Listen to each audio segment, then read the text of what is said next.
di ruang lingkup ajaran agama-agama Abrahamik, ada cerita yang sangat menarik dan populer, kisah tentang Sodom dan Gomora. Kisah tentang dua kota yang dihuni oleh bangsa yang suka melakukan aktivitas seksual menyimpang, yaitu penyuka sesama jenis. Tidak digambarkan secara pasti apakah mereka itu benar-benar berorientasi seksual menyimpang atau melakukan praktek-praktek seksual yang menyimpang. Tetapi yang jelas ini membuat murka Tuhan yang luar biasa terhadap mereka. Sampai Tuhan kemudian mengirimkan utusan kepada mereka, 2 orang, dan satu di antaranya yaitu Nabi Lut, itu benar-benar secara spesifik dikirimkan ke sana untuk memberikan kepada mereka pencerahan, mengajak mereka kepada kebaikan, dan mengajak mereka ke dalam jalan fitrah yang sesungguhnya. Tetapi sama seperti kita ketahui, Nabi Lut itu justru malah dilecehkan dan diremehkan. Dakwahnya ditolak, kemudian kata-katanya juga ditertawakan. Inilah yang kemudian memicu amarah Tuhan, sampai Tuhan akhirnya membalik tanah dari kota-kota itu, kemudian menghujaninya dengan batu-batu api dan belerang, dihiasi dengan suara yang sangat memekakan telinga. Akhirnya kota itu hancur total dan penduduknya musnah tanpa kecuali. Saya percaya bahwa Baraya pasti sudah mendengarkan kisah ini jauh-jauh hari sebelumnya. Tetapi untuk saya pribadi, sebenarnya saya tuh menyimpan sejumlah pertanyaan. Apakah kisah ini adalah benar-benar nyata? Atau kisah ini sebenarnya adalah hanya sekedar alegori belaka? Atau bahkan ini sebenarnya adalah kisah fiktif, tempat di mana Tuhan memfitnah orang-orang yang diciptakannya sendiri, yaitu kaum Boti. Apakah memang seperti itu? Jangan dulu terprovokasi, simak videonya sampai tuntas, yuk kita bahas.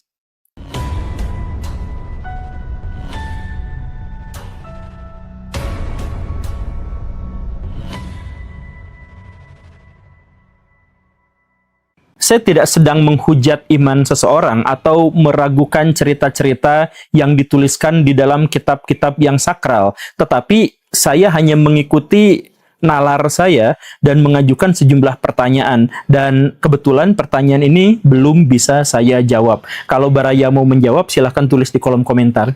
Pertanyaannya itu adalah terkait dengan apakah kisah itu benar-benar nyata. Kalau kisah itu nyata, maka ada sejumlah masalah moral dan masalah intelektual yang harus kita pecahkan. Yang pertama diantaranya adalah terkait dengan adanya bangsa-bangsa yang mereka adalah orang-orang yang berorientasi seksual gay atau penyuka sesama jenis. Nah, ini tuh nggak mungkin, maksudnya adalah nggak mungkin ada masyarakat yang semuanya itu adalah homoseksual gitu.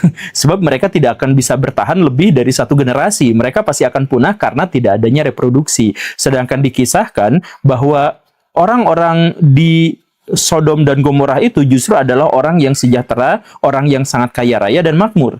Nah, jadi bagaimana ceritanya? Atau bagaimana kalau kita buka kemungkinan yang lain bahwa sebenarnya di sana itu ada orang yang heteroseksual sehingga mampu bereproduksi dan ada yang homoseksual. Bagaimana kalau seperti itu?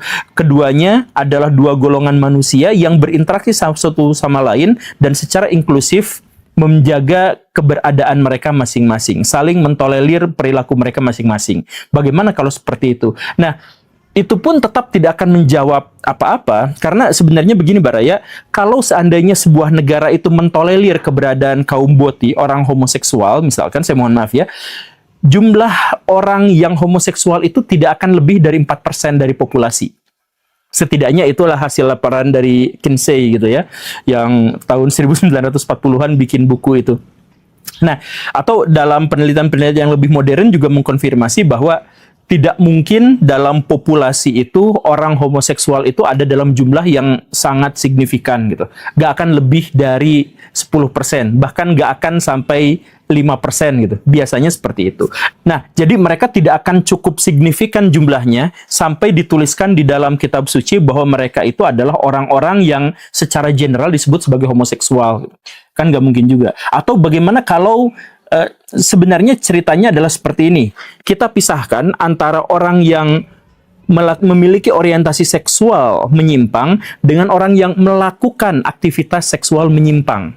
Kita pisahkan itu. Jadi orang-orang di sana sebenarnya adalah orang heteroseksual, tetapi mereka melakukan penyimpangan homoseksual dalam prakteknya. Entah itu karena ritual, entah karena variasi saja, atau mereka terpapar pornografi dalam intensitas yang sangat tinggi gitu, yang semacam itu, sehingga mereka yang heteroseksual, tetapi mereka ingin melakukan aktivitas homoseksual. Apakah mungkin seperti itu? Kalau itu kita ambil, kesimpulan itu kita ambil, maka kita akan berbenturan dengan norma-norma moral atau pertanyaan-pertanyaan moral. Maksudnya, praktek semacam itu berorientasi heteroseksual tetapi melakukan tindakan homoseksual itu terjadi di banyak bangsa di seluruh dunia. Di Jepang ada yang namanya nensoku, di mana para samurai itu memiliki gundik laki-laki muda untuk melampiaskan hasrat seksualnya. Kan ada yang seperti itu. Orang Jawa juga ada. Warok gitu kan biasanya tidak menikah dengan perempuan tetapi memelihara laki-laki yang tidak terlalu dewasa gitu. Atau misalkan di praktek Yunani kuno, Romawi kuno mereka juga ada yang melakukan hal-hal yang semacam ini. Di sebagian suku-suku Papua mungkin ada juga yang melakukan praktek-praktek semacam ini.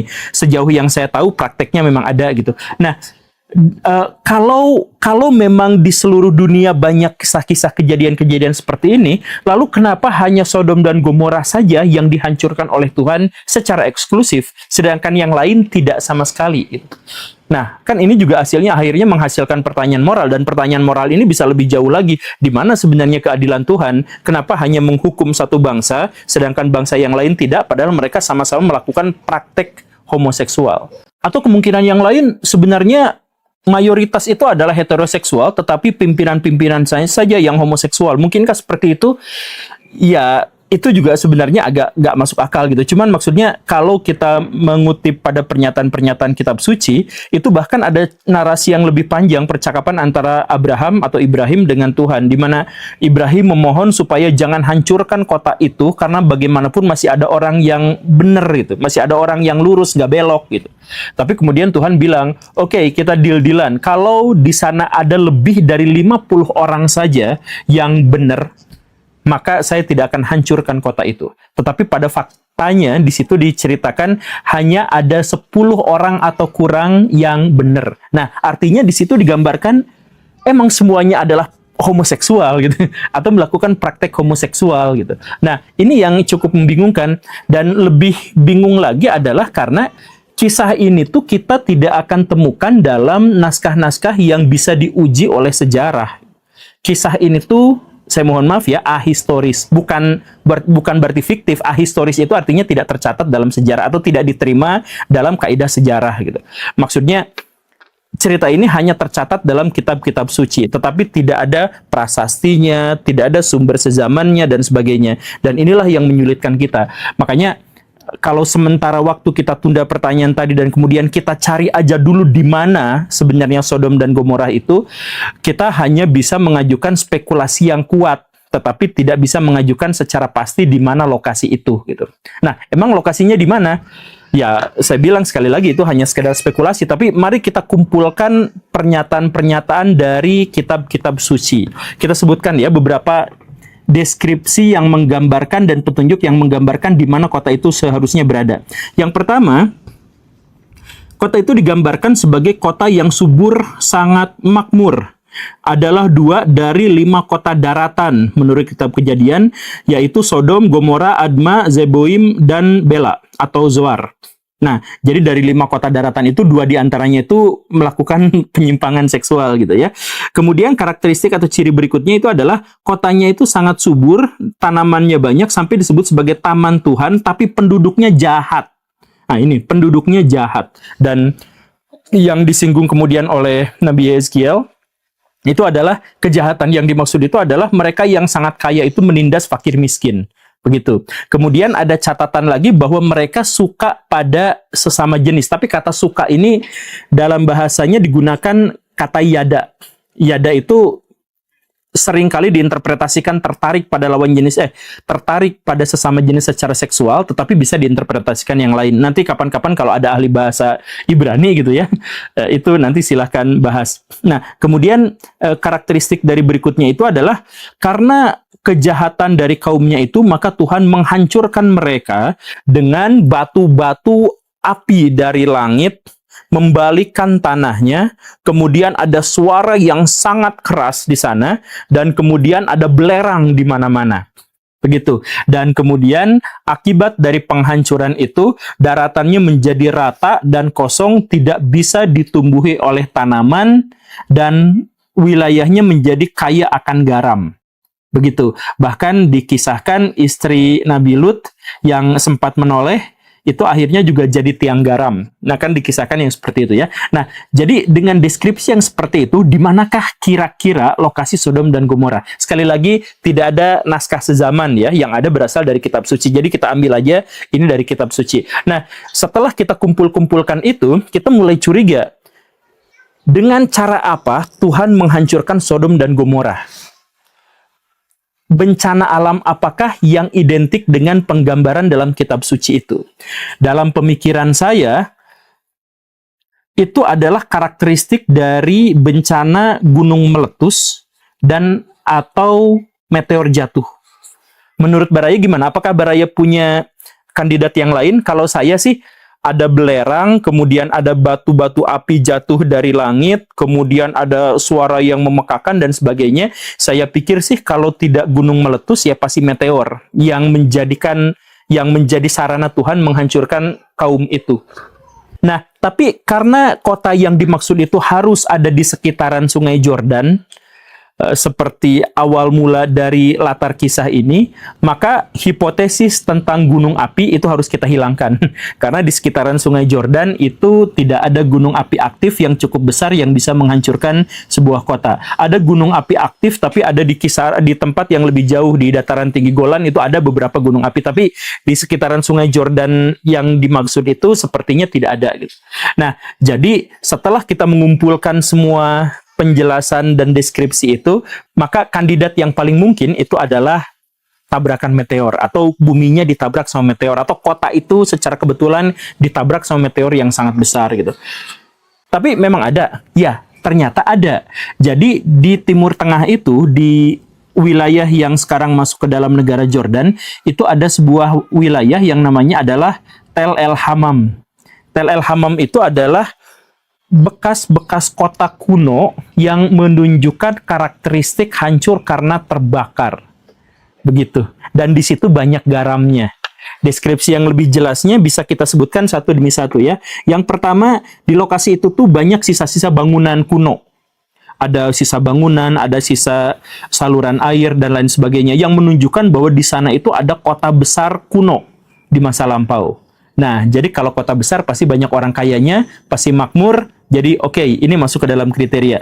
Kemudian ada ledakan besar. Menurut para ilmuwan ya, kota itu dihancurkan oleh sebuah ledakan besar kosmik yang mungkin dari luar angkasa yang terjadi pada tahun 1600-an. Jadi 1600-an itu ada ledakan di sana, kemungkinan besar dari meteor.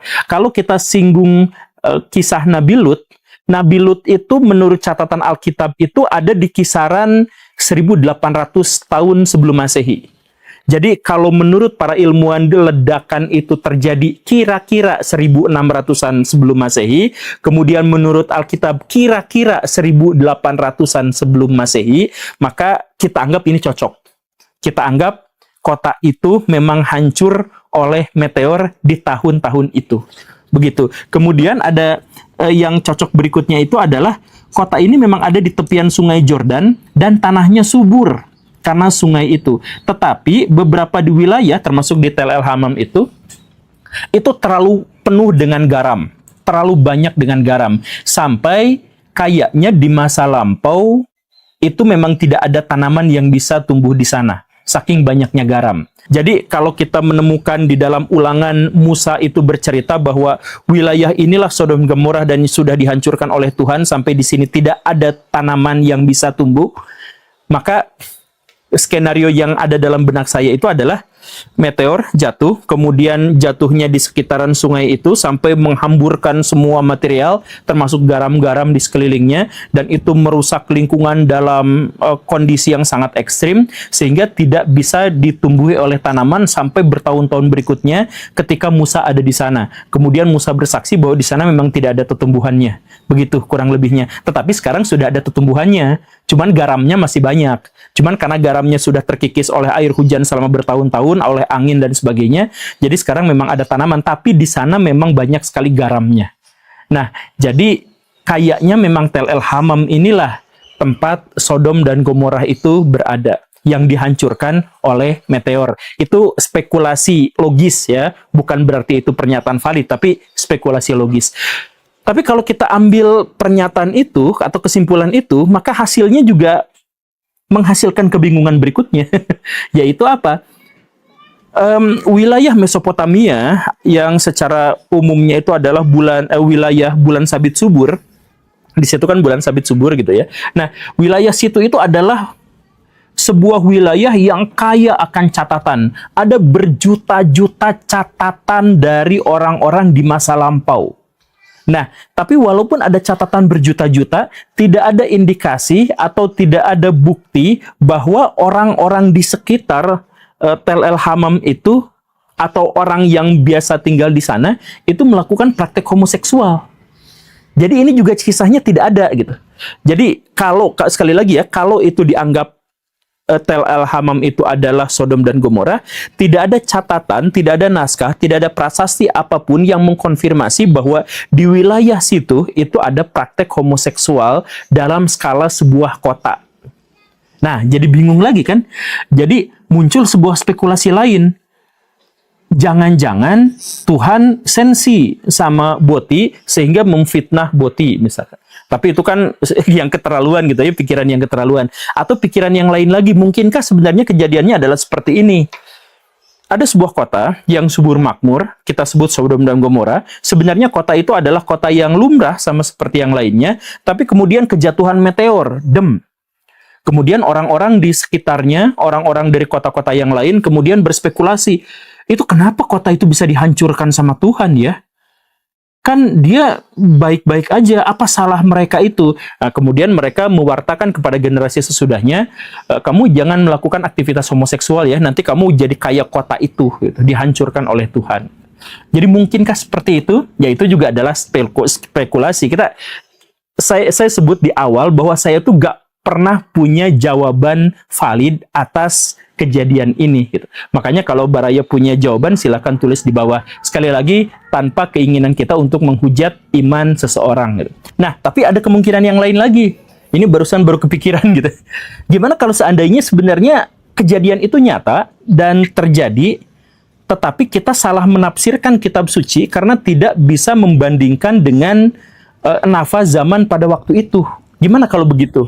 Jadi misalkan seperti yang saya singgung di awal itu, istilah yang digunakan dalam Alkitab itu kan sebenarnya yada. Jadi tertarik pada laki-laki gitu. Nah, tertarik pada laki-laki itu seperti bahasa kita tertarik pada laki-laki itu kan bukan berarti pengen secara seksual gitu. Tapi tertarik karena dia punya utang ke kita gitu. Makanya kita kejar. Mungkin kan seperti itu gitu. Apakah bisa diterjemahkan seperti itu? Atau kalau kita lihat teks di dalam Alkitab yang lebih panjang itu kan, teks Alkitab itu di kitab Kejadian itu cukup panjang kejadiannya. Nah, apakah sebenarnya tuh mereka memang benar-benar melakukan aktivitas homoseksual, tetapi bukan karena hasrat seksual, tetapi karena itu adalah bagian dari cara mereka untuk merendahkan pihak lain. Bagaimana kalau begitu? Jadi maksudnya gini, Mbak Daya, kita anggap jadi orang di zaman dulu tuh adalah orang-orang yang sangat primordial, orang yang sangat membanggakan rasnya sendiri atau etnisnya sendiri, etnosentrism lah katakanlah. Dan karena itu maka mereka itu membenci musuh mereka dan membenci orang asing. Mereka tuh penuh kecurigaan pada orang asing. Dan karena itu maka tamu atau orang asing maka akan mereka persekusi dan mereka tunjukkan dengan memperkosa mereka. Karena gini Baraya, memperkosa itu sebenarnya bukan hanya gara-gara dorongan seksual, bukan. Tapi memperkosa itu justru bisa aja terjadi untuk menampilkan dominasi kita otoritas kita kepada pihak lain, dan itu adalah ekspresi kita untuk melecehan pihak lain. Itu pemerkosaan itu begitu, Baraya. Makanya dalam bahasa Indonesia kata perkosa itu kan diambil dari kata perkasa. Jadi laki-laki yang perkasa, yang kuat, yang ingin menunjukkan keperkasaan, kekuatan, maka dia memperkosa. Yang menunjukkan bahwa ketika terjadi pemerkosaan itu, dia sedang kuat-kuatnya dan berinisiatif melakukan apapun terhadap orang yang sedang diperkosanya itu. Kan begitu kan? Nah, jadi mungkinkah sebenarnya pada waktu itu tuh bukan orang itu sebenarnya berorientasi seksual homoseksual atau sering mempraktekkan homoseksual, tetapi cara mereka untuk memperlakukan orang yang mereka hinakan adalah dengan memperkosa mereka. Mungkinkah seperti itu? Nah, kalau Baraya mau jawab, nggak mungkin seperti itu, praktek semacam ini tuh lumrah di zaman dulu. Bukan lumrah, praktek semacam ini lumrah di zaman dulu pada wilayah-wilayah tertentu gitu. Misalkan begitu ya. Dan bahkan praktek semacam itu pun dilestarikan dalam bahasa kita. Coba Baraya, saya mohon maaf ya, ini mohon maaf banget, tapi saya praktekkan begini. Kalau ada orang barat, kemudian musuhan sama orang lain, yang dia omongin itu gini kan, fuck you man, gitu. Fuck you, gitu. Nah, maaf sekali lagi ya. Kata fuck you seperti ini kan artinya secara harfiah itu adalah gua perkosa lu, gitu kan. Fuck itu kan perkosa, gitu. Jadi penetrasi, dan makanya lambangnya juga gini, ini artinya apa? Palus. Ini tuh palus, penis gitu maksudnya. Jadi gua perkosa lu gitu. Walaupun terjemahan ke dalam bahasa Indonesia jadi persetan kau, jadi apa gitu kan, sebenarnya itu hanya eufemisme saja gitu. Tapi kalau bahasa aslinya itu artinya adalah gua perkosa lu gitu. Nih, fuck you gitu. Nah, fuck you itu kan bukan hanya terhadap perempuan yang kita sukai, tapi siapapun, bahkan laki-laki yang kita benci, kita tudingkan dengan kata-kata itu. Gitu. Jadi maksudnya, apakah bahasa seperti ini tuh adalah pewarisan dari orang di masa lalu yang memang mempraktekkan itu? Yaitu, siapapun yang mereka benci, siapapun yang mereka tidak sukai, maka mereka akan lakukan pemerkosaan itu. Pewarisan melalui bahasa ini juga terjadi di orang Batak. Orang Batak di pedalaman kalau marah-marah tuh gua makan lu gitu kan. Saya makan kamu. Ya karena di zaman dulu orang Batak juga memperlakukan tawanan itu dijadikan makanan gitu. Saya mohon maaf ya. Tapi balik lagi ke cerita ini.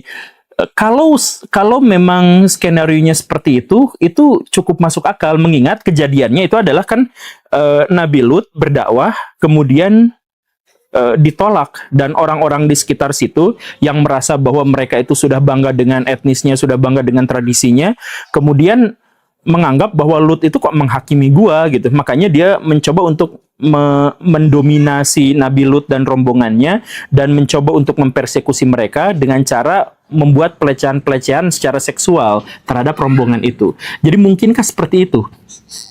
Ya mungkin, tapi sekali lagi itu baru mungkin. Maksudnya sepenuhnya itu adalah spekulasi dalam benak saya aja, karena saya belum menemukan jawaban. Kalau Baraya sudah punya jawaban, silahkan tulis di kolom komentar, dan saya tinggal Baraya dengan PR untuk berpikir tentang Sodom dan Gomora. Kita akan berbicara tentang satu tema yang sangat sensitif, sedemikian sehingga kesimpulan apapun yang saya tarik di sini itu akan menyakiti salah satu pihak bagaimanapun. Jadi saya mohon maaf sebelumnya. Dan karena itu, maka saya mengajak Baraya untuk sangat berhati-hati untuk menyimak video ini, dan saya akan sajikan pedoman komunitasnya ya, yaitu di mana yang akan kita bahas hari ini itu adalah sepenuhnya terkait dengan sains. Jadi tidak terkait dengan benar salah, tidak terkait dengan baik buruk, tidak terkait dengan moral, norma, etika, adat, dan sebagainya. Itu yang pertama. Kemudian yang kedua, bahwa apapun yang saya sampaikan itu adalah sepenuhnya pendapat pribadi saya, sehingga tentu saja saya tidak memiliki otoritas untuk mengklaim bahwa ini adalah sesuatu yang benar. Kita terbuka, kita sehat-sehatan dalam berdiskusi, dan kita jadikan diskusi itu sebagai konstruksi untuk membangun kesadaran yang lebih kuat dan lebih luas lagi. Begitu. Dan agar saya tidak membuat risau Baraya terlalu panjang, maka saya jelaskan di awal. Kita akan berbicara secara deduktif bahwa kalau ada sebuah pertanyaan, apakah perilaku seksual gay yang semacam itu adalah menyimpang atau tidak, maka saya akan menjawab dengan segala hormat, iya, itu adalah sebuah penyimpangan. Apakah itu penyakit? Tidak, itu bukan penyakit. Dan apakah itu alamiah? Orangnya adalah alamiah. Bagaimana ceritanya sesuatu yang alamiah itu dikatakan menyimpang? Nah, disinilah ada paradoksnya. Jadi kita akan jelaskan satu dan beberapa paradoks lain terkait dengan homoseksual, LGBT, dan hal yang semacam itu secara sains. Jadi ayo kita mulai.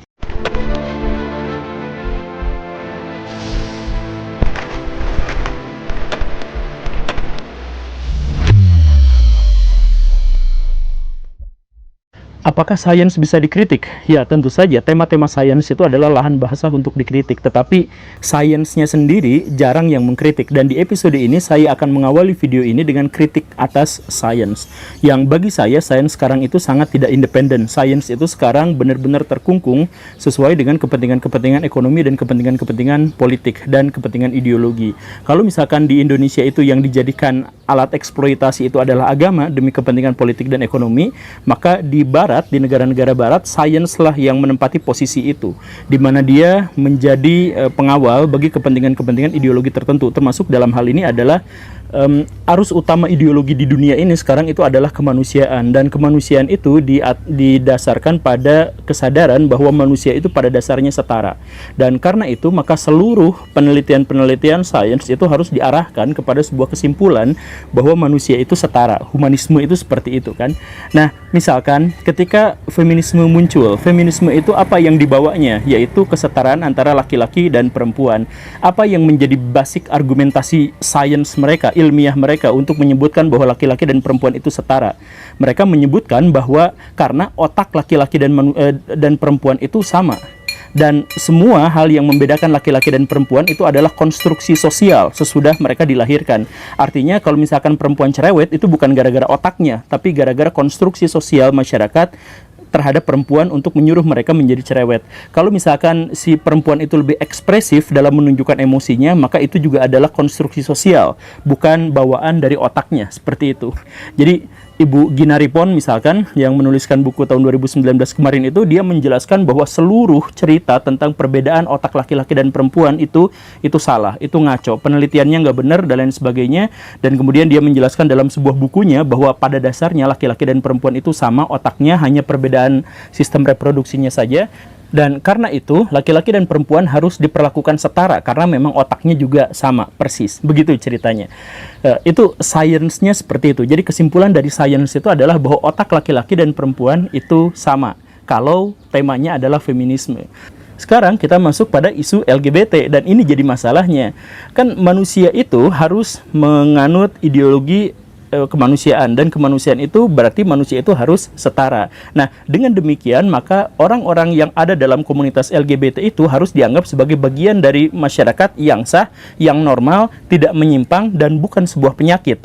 Kan seperti itu. Dan karena itu maka orang-orang yang LGBT, misalkan khususnya dalam hal ini gay, itu harus dianggap sebagai sesuatu yang normal, otaknya juga normal, kan begitu. Itu garis besarnya, itu garis logikanya. Dan karena itu maka penelitian-penelitian ilmiah terkait dengan hal ini kemudian menyimpulkan bahwa otak laki-laki gay itu sebenarnya normal, hanya saja dia sama seperti perempuan heteroseksual dan berbeda dengan laki-laki heteroseksual.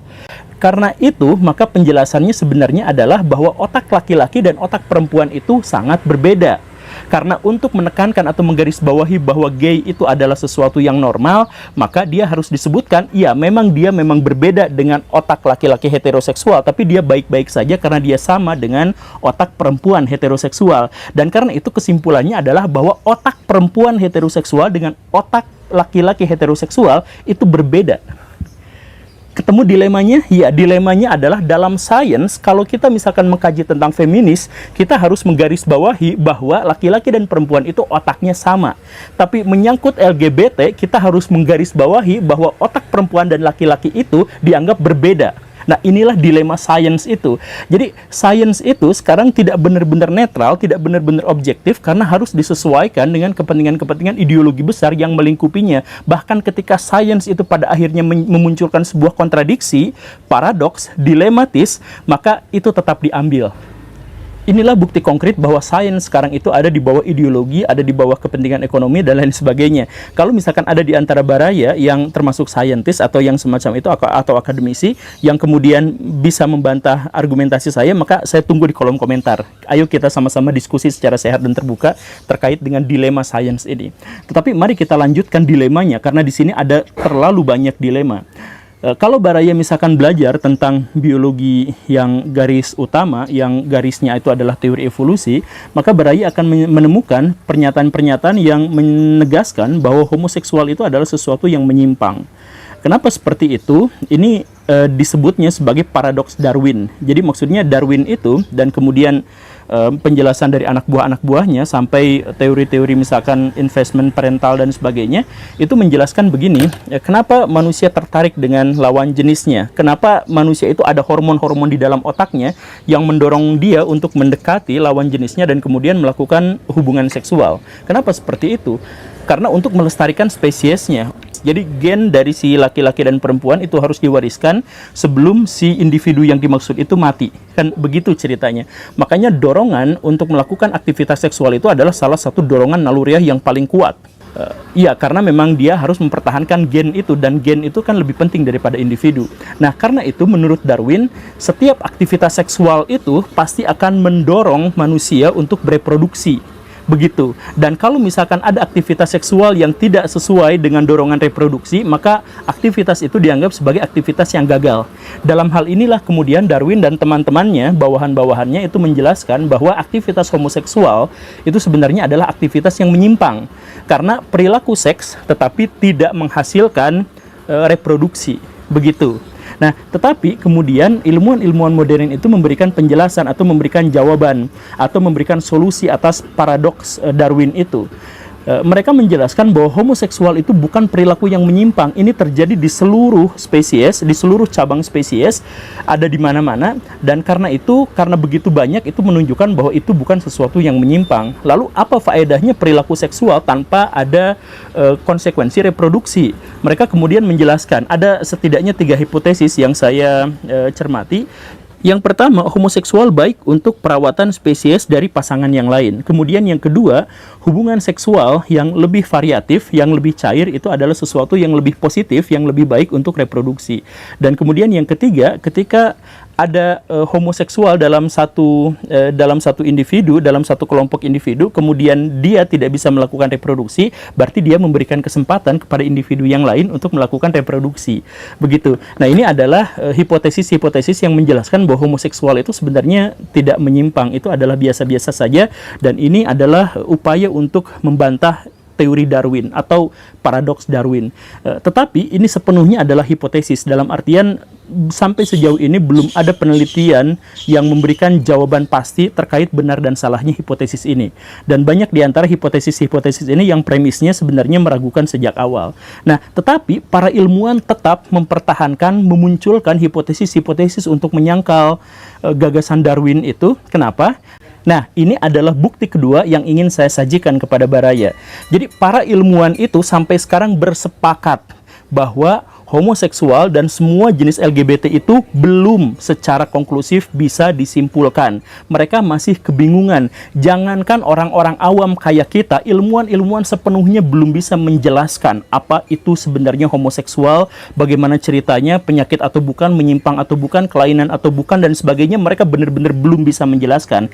Tetapi mereka harus menciptakan sebuah framing di mana LGBT itu adalah sesuatu yang normal, yang baik-baik saja, ini kata mereka ya, dan menjauhkan masyarakat dari dorongan untuk menganggap bahwa mereka itu adalah sesuatu yang menjijikan dan perilaku yang menyimpang. Saya pikir itu adalah sebuah argumentasi yang pasti terkait dengan bahwa sains sekarang itu memihak, sains sekarang itu tidak netral, khususnya kalau misalkan dibenturkan dengan tema-tema besar yang dihubungkan dengan ideologi-ideologi yang sekarang sedang mengglobal. Begitu. Nah, lalu apa penjelasan saya terkait dengan kesimpulan saya di awal tadi itu, terkait bahwa aktivitas homoseksual itu menyimpang, tetapi orang yang melakukannya itu tidak berpenyakit atau tidak menyimpang. Bagaimana ceritanya seperti itu? Kita mulai dari aktivitas seksualnya dulu, Baraya. Saya ceritakan begini ya.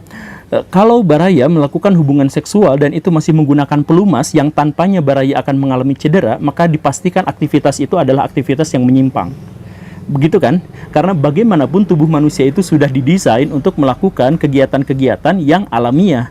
Jadi ketika kegiatan itu ternyata membuat tubuh menjadi sakit, atau menjadi cedera, atau menjadi robek, atau menjadi rusak dan sebagainya, maka itu tentu saja adalah sesuatu yang tidak alamiah. Itu argumentasi yang pertama. Kemudian yang kedua adalah, jika aktivitas seksual itu memicu munculnya penyakit, maka dipastikan itu adalah sesuatu yang tidak alamiah.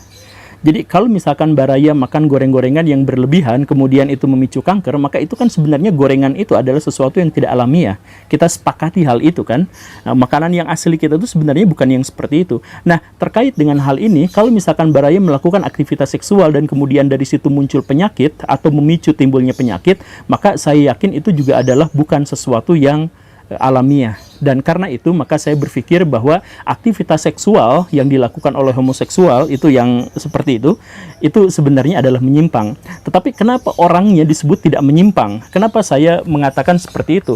Karena orang yang berpenyakit itu berarti dia sakit, dirinya itu sakit. Jadi mengalami rasa sakit atau mengalami kerusakan organ tubuhnya kalau dia dalam kondisi yang seperti itu. Tapi pada kenyataannya orang-orang yang homoseksual itu adalah orang yang biasa-biasa aja. Dia mengalami kelainan dengan kebanyakan orang normal, tapi dia biasa-biasa aja.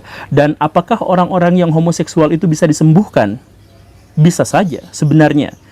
Tapi caranya adalah dengan cara yang seperti apa? Dengan cara yang sangat tidak alamiah. Misalkan dengan rekayasa hormon, dengan apa, itu bisa aja orang heteroseksual dirubah menjadi homoseksual atau hal yang sebaliknya di dunia modern sekarang itu bisa saja seperti itu. Tetapi upaya untuk mengubah homoseksual menjadi heteroseksual dan sebaliknya, itu berarti kan dengan cara yang tidak alamiah. Jadi kalau ada satu kegiatan penyembuhan di mana caranya adalah tidak alamiah, maka itu sebenarnya bukan penyembuhan, dan apa yang sedang disembuhkan sebenarnya bukan penyakit. Argumentasi saya adalah seperti itu. Dan ini juga harus kita garis bawahi terkait dengan skala Kinsey. Jadi begini Baraya, kalau misalkan Baraya mau bahas lebih dalam tentang homoseksual, Baraya tidak bisa mengabaikan sebuah buku yang ditulis jadul banget oleh Kinsey. Judulnya itu adalah Sexual Behavior in Human Male. Buku ini, ya sebenarnya buku ini membutuhkan kesabaran ekstra untuk membacanya, karena selain gaya bahasanya kurang enak, dan ada beberapa kritik keras terkait dengan metodologi pengambilan sampel dalam buku ini sebenarnya. Tetapi buku ini tetap layak untuk kita baca, karena ini adalah referensi paling awal terkait dengan penelitian ilmiah soal hubungan seksual antara laki-laki dan laki-laki sesama jenis. Begitu. Nah, dalam buku Kinsey ini, kemudian ada yang namanya disebut sebagai laporan Kinsey, dan dalam laporan Kinsey ini kemudian ada sesuatu yang namanya adalah skala Kinsey. Jadi Kinsey itu kemudian membagi laki-laki itu menjadi 7 kategori dalam skala gradasi gitu, skala gradual gitu.